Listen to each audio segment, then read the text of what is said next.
strong action and results of her government and the people of Ecuador. We congratulate you on all your successes and on the proactive work that you lead in terms of biodiversity and the environment. It's now my pleasure to invite former President of the Republic of Colombia, His Excellency Iván Duque.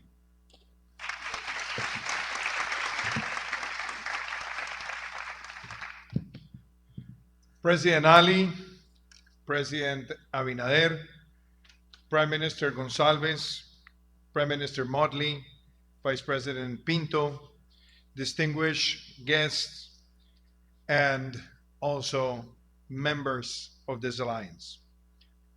Some weeks ago, somebody said in an article that was published in a very recognized newspaper around the world that we were going to experience some kind of a setback on the enthusiasm in the fight against climate change.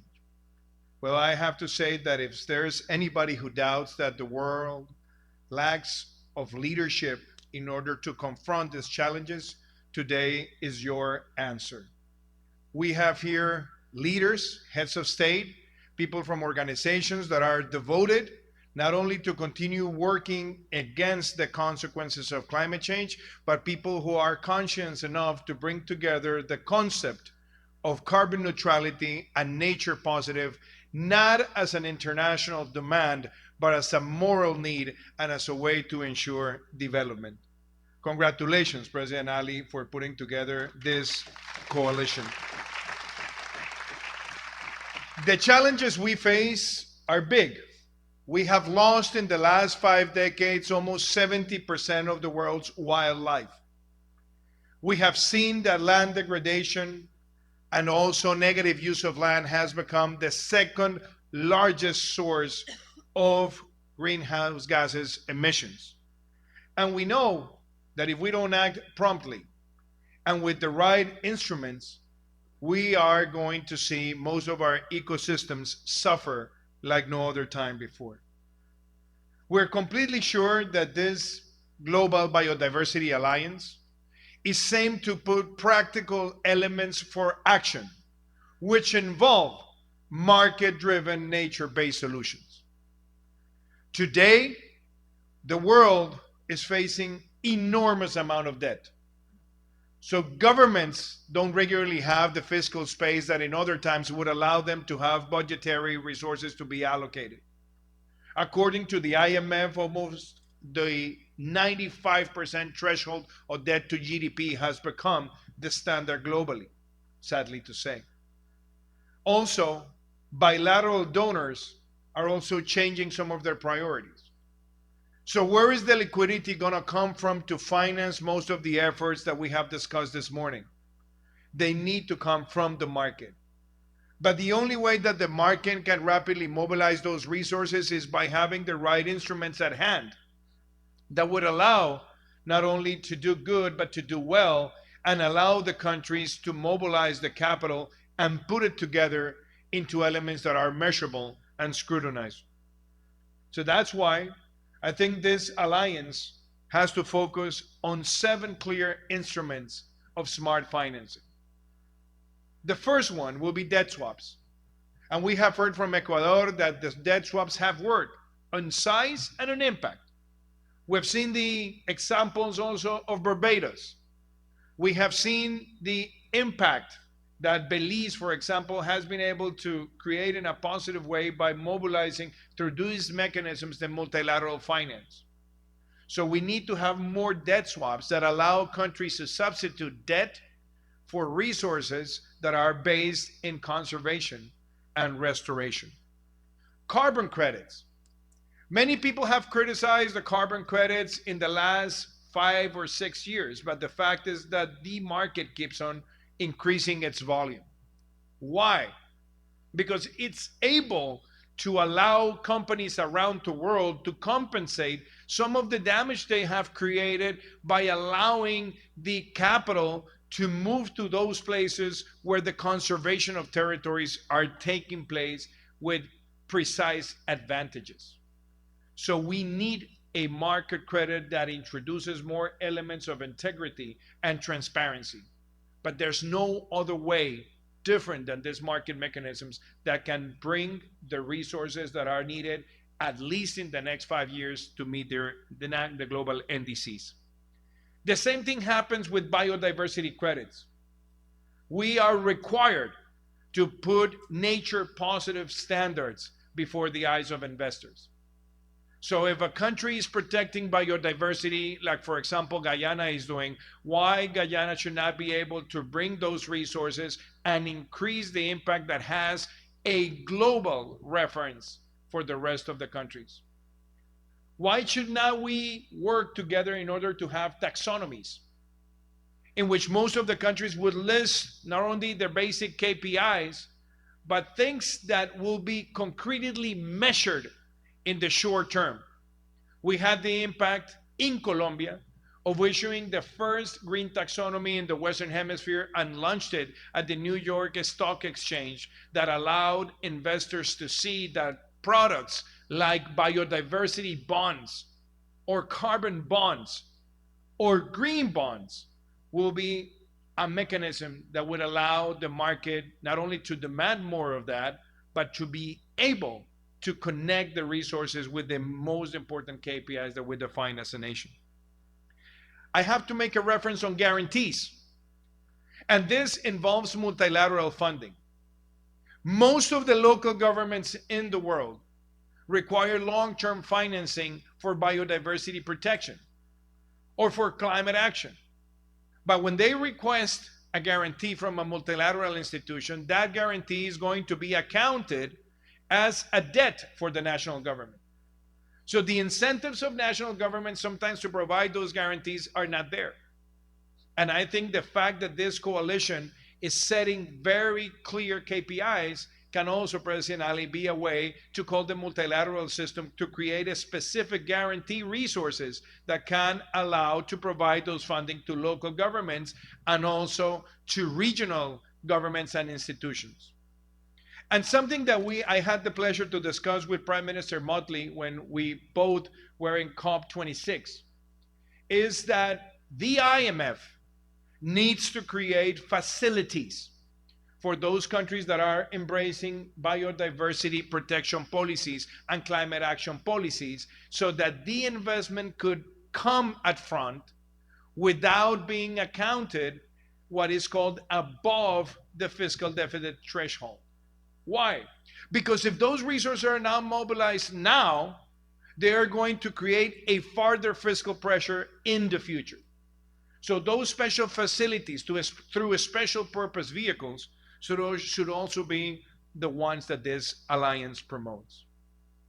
So ladies and gentlemen, if we look at just these 7 basic elements that I just mentioned, we are able now to connect those elements of finance with the objectives that this alliance wants to achieve in the next years. 30 before 30. Yes, 30 by 30 is important, but 2030 looks pretty far away. If we can encourage countries to reach that 30% before 30, and we are able to mobilize the resources through these market mechanisms, the incentives will be rightly aligned. We also need to define that protecting biodiversity is linked with food security, natural security, and protecting the supply chains around the globe. We need to create elements that avoid a further degradation of ecosystems. We are in an Amazonic country, and just the Amazon has lost in the last 4 decades the equivalent of France and Germany together inland. And people may believe that stopping that level of deforestation seems impossible. Well, the response is no, because we're in a country like Guyana that has been able to keep 95% of its territory in tropical jungle successfully.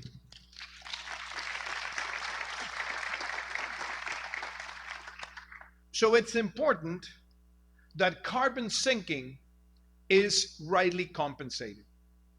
The Amazon biome is sinking every year almost 15% of all the global greenhouse gases emissions. But we need to put the right pricing on carbon. Because if we look at Guyana, for example, a country that is rich because has among many of its richnesses the possibility of hosting 11 billion barrels of oil, which makes it the per capita largest producer of oil in the world, is almost as important, if not more, that this country has 90% of its territory in tropical forest, but just on the carbon sinking potential at the right price per carbon of ton, per ton of carbon, will be almost the same value as the oil reserves this country has. Now, is the world putting the right price on carbon? I don't think so yet. But this alliance needs to bring to Belén do Pará, to COP30, that discussion, because if there is a global coalition to protect biodiversity with clear KPIs, with market-driven nature-based solutions, we definitely need to bring the discussion to the fair carbon pricing so that this becomes a reality and that countries can put their money where their mouth is. And let me finish by saying, why am I so happy to be in Guyana in this conference? President Ali made a decision, and it is that the protection of biodiversity and climate action is a strategic vision in the development strategy of Guyana. Yes, Guyana is using the richness of the underground to defeat the poverty on the ground. And yes, there's a clear idea that no molecule should be left behind, that all molecules count, and all the sectors need to contribute in a low carbon development strategy. But what I value, if there is a leader in Latin America who has called investors to look at the Amazon from a market perspective to improve and protect this sanctuary of biodiversity that is the Amazon biome, it has been President Ali and Guyana.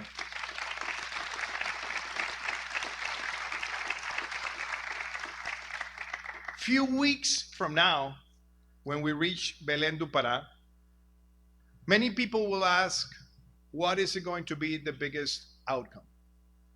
And yes, we have seen good COPs and bad COPs. We have seen COPs where there are a lot of pledges and no disbursements. We have seen COPs where there are funds announced, but we never see the impact speeding at the same velocity as the speeches that were given in certain spaces. But I'm pretty sure that the greatest opportunity is that this coalition will be able to host in Belén do Pará a roundtable with the largest participation of CEOs that will be at COP30 for one simple reason. Investing in nature is investing in the present and in the future. Investing in nature is a way to maximize the value for money of all the actions that can be taken place to protect the species that are endangered.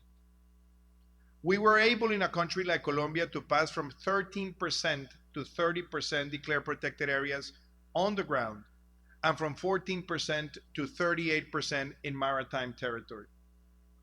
With President Abinader, we expanded the Beata corridor. And when people ask me, how can the private sector support this?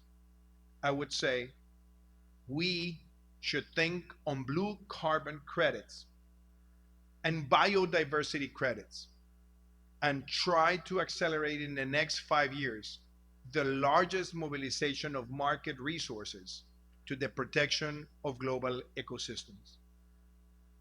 Land degradation and negative use of land, if it were a country, it will be the second largest emitter of greenhouse gases.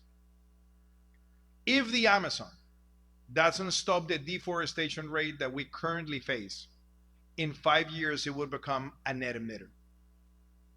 So this is the time, the unique time, to make this global biodiversity alliance based on practical elements to be achieved that the private sector after Belén do Pará could find in those mechanisms the right way to give the resources that will create aggregated value chains with indigenous communities in these biomes, but also invite other global biomes like the ones in Africa and in Asia to be part of this coalition.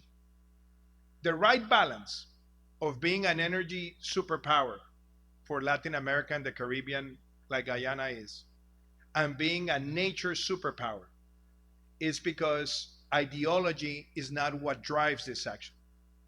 It's rationality, it's sound policy, it's market mechanisms, and it's a clear vision that investing in nature is a way to create development. It is a pleasure for me as a former head of state, but most importantly as an ambassador for the Global Campaign for Nature and as a founder of the Innovation for Development Foundation, to be part of this funding members initiative today to sign the Georgetown Declaration. And let's be all aware that this declaration goes beyond just good intentions.